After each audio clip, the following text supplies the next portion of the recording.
ಜಿನೇಂದ್ರ ಚಕ್ರೇಶ್ವರಿ ಮಹಿಳಾ ಸಮಾಜದಲ್ಲಿ ಆಯೋಜನೆ ಮಾಡಿರುವ ಶಿಬಿರ 3 ದಿನಗಳ ಕಾರ್ಯಕ್ರಮ ಹಮ್ಮಿಕೊಂಡಿದ್ದೀವಿ.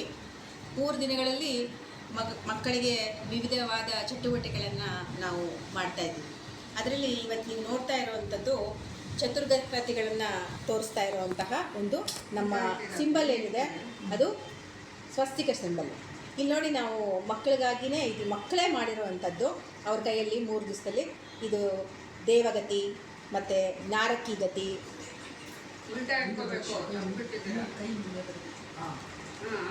ಈ ರೀತಿ ನಾವು ಇಲ್ಲಿ ಸಿಂಬಲ್ ಏನೇನು ನರಕ, ತ್ರಿಯಂಚ, ದೇವ ಮತ್ತು ಮನುಷ್ಯಗತಿ ಅನ್ನು ತೋರಿಸ್ತಾ ಇದ್ದೀವಿ ನಾವು. ಈ ರೀತಿ ಇದು ವುಡ್ಡಲ್ಲಿ ಮಾಡಿರೋದು. ಇದು ಒಂದೊಂದು ಮಕ್ಕಳನ್ನು ವುಡ್ಡಲ್ಲಿ ಮಾಡಿ ಇದನ್ನು ಅವ್ರಿಗೆ ಇದು ಸ್ವತಃ ಇದು ಮಾಡಿ ಅವರೇ ಮಾಡಿರೋದ್ರಿಂದ ನಾವು ಇದನ್ನು ಅವ್ರ ಮಕ್ಕಳಿಗೆ ನಾವು ತಗೊಂಡು ಹೋಗಲಿಕ್ಕೆ ಕೊಡ್ತಾಯಿದ್ದೀವಿ.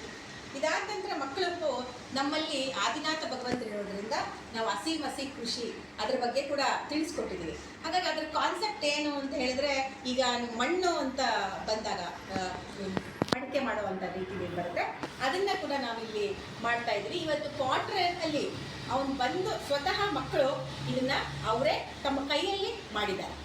ಪಾಟ್ರಿಗೆ ಬಂದು ಕೈಯಲ್ಲಿ ಮಾಡಿದ್ದಾರೆ ಅವರು. ಇದನ್ನು ಕೂಡ ನಾವು ಮಕ್ಕಳಿಗೆ ಮಕ್ಕಳೇ ತಗೊಂಡು ಹೋಗ್ತಾ ಇದ್ದಾರೆ. ಹಾಗೆ ನಿಮ್ಗೆಲ್ಲರಿಗೂ ತಿಳಿದ ಹಾಗೆ ಸಿದ್ಧ ಭಗವಾನರು ಅತ್ಯಂತ ಶ್ರೇಷ್ಠ ಪದವಿಯಲ್ಲಿ ಇರ್ತಕ್ಕಂಥದ್ದು. ಅದನ್ನು ಯಾವ ರೀತಿ ನಾವು ತೋರಿಸ್ಬಹುದು ಅನ್ನೋದಾದರೆ, ಈ ರೀತಿ ನಾವು ಔಟ್ಲೈನ್ ಮಾಡಿ ಅವರು ಅವರೇ ಮಕ್ಕಳೇ ಈ ಬಾಟಲ್ಸ್ಗಳಲ್ಲಿ ಪೇಂಟ್ ಮಾಡೋದು. ಸ್ವತಃ ಮಕ್ಕಳೆಲ್ಲ ಪೇಂಟ್ ಮಾಡಿ ಇದು ಟ್ರಾನ್ಸ್ಪರೆಂಟ್ ಅಂತ ಹೇಳ್ತಿರಲ್ಲ, ಟ್ರಾನ್ಸ್ಪರೆಂಟ್ ಆಗಿರೋದಕ್ಕಿಂತ ಹೇಗೆ ಕಾಣ್ತಾರೆ ಸಿದ್ಧ ಭಗವಾನರು ಅನ್ನೋದು ತೋರಿಸೋದಕ್ಕೆ ಇದನ್ನು ಚೆನ್ನಾಗಿ ನಾವು ಮಾಡಿದ್ದೀವಿ. ಇದು ರಾತ್ರಿ ಹೊತ್ತಲ್ಲಿ ನಮ್ಗೆ ಇದಕ್ಕೊಂದು ಲೈಟಿಂಗ್ ಕೂಡ ಮಾಡಿದ್ದಾರೆ. ಅದು ಮಾಡಿ ಇದನ್ನು ಹಾಕಿದಾಗ ಅದು ಕೂಡ ಕೇವಲ ನಿಮಗೆ ಇಲ್ಲಿ ಏನಾಗುತ್ತೆ, ಸಿದ್ಧ ಭಗವಾನರು ಮಾತ್ರ ಪ್ರಜ್ವಲನೆ ಕೊಡ್ತಾರೆ.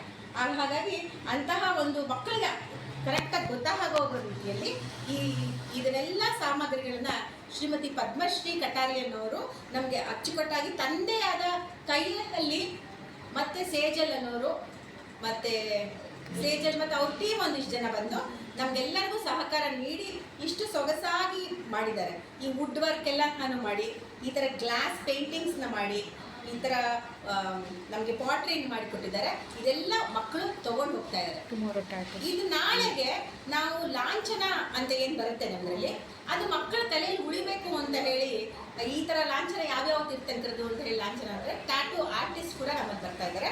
ಆ ಮಕ್ಕಳು ತಮ್ಮ ಕೈಯಲ್ಲಿ ಹಾಕೊಳ್ಳೋ, ಫಾರ್ ಎಕ್ಸಾಂಪಲ್ ಒಂದು ಸರ್ಕಲಲ್ಲಿ ನಾವೆಲ್ಲ ಬರೆದಿದ್ದೀವಿ ಯಾವ್ಯಾವ 24 ತೀರ್ಥಂಕರಿಗೆ ಯಾವ್ಯಾವ ಲಾಂಛನ ಅಂತ ಬರೆದಿದ್ದೀವಿ. ಅದನ್ನು ಟರ್ನ್ ಮಾಡ್ತಾರೆ ಮಕ್ಕಳು. ಟರ್ನ್ ಮಾಡಿದ ತಕ್ಷಣ ಅವ್ರಿಗೆ ಒಬ್ಬರು ಆಮೆ ಬರುತ್ತೆ. ಆಮೆ ಅಂದರೆ ಯಾವುದು? ಆಮೆನವರು ಕೈಯಲ್ಲಿ ಟ್ಯಾಟೂ ಹಾಕೋತಾರೆ. ಅವಾಗ ತೀರ್ಥಂಕರು ಯಾರು ಬರ್ತಾರೆ? ಮುನಿಸೂರ್ಗ ತೀರ್ಥಂಕರು. ಸೊ ಹಾಗಾಗಿ ಒಂದು ಟ್ಯಾಟೂನು ಅವ್ರಿಗೆ ಒಂದು ಆರ್ಟಿಸ್ಟಿಕ್ ಆಗಿ ಬರುತ್ತೆ. ಅಲ್ಲಿ ತೀರ್ಥಂಕರ ಲಾಂಛನ ಕೂಡ ಮಕ್ಕಳ ತಲೆಯಲ್ಲಿ ಉಳ್ಕೊಳ್ಳುತ್ತೆ ಅನ್ನೋ ಹಾಗೆ ಫುಲ್ಲಿ ಪ್ರಾಕ್ಟಿಕಲ್ ರೀತಿಯಲ್ಲಿ ಈ ಕಾರ್ಯಕ್ರಮವನ್ನು ನಾವು ಮಾಡ್ಕೊಂಡಿದ್ವಿ. ಮಕ್ಕಳು 70 ಜನ ಮಕ್ಕಳು ಎನ್ರೋಲ್ ಆಗಿದ್ರು. ಮಕ್ಕಳೆಲ್ಲರೂ ಬಹಳ ಸಂತೋಷವಾಗಿ ಇದನ್ನ ನಡೆಸ್ಕೊಡ್ತಾ ಇದ್ದಾರೆ. ನಾನು ನಮ್ಮ ಕಮಿಟಿಗೆ ಮತ್ತು ಎಲ್ಲರೂ ಸಹಕಾರ ನೀಡಿದ್ದೀರಾ, ಎಲ್ಲರಿಗೂ ಅನಂತ ಧನ್ಯವಾದ.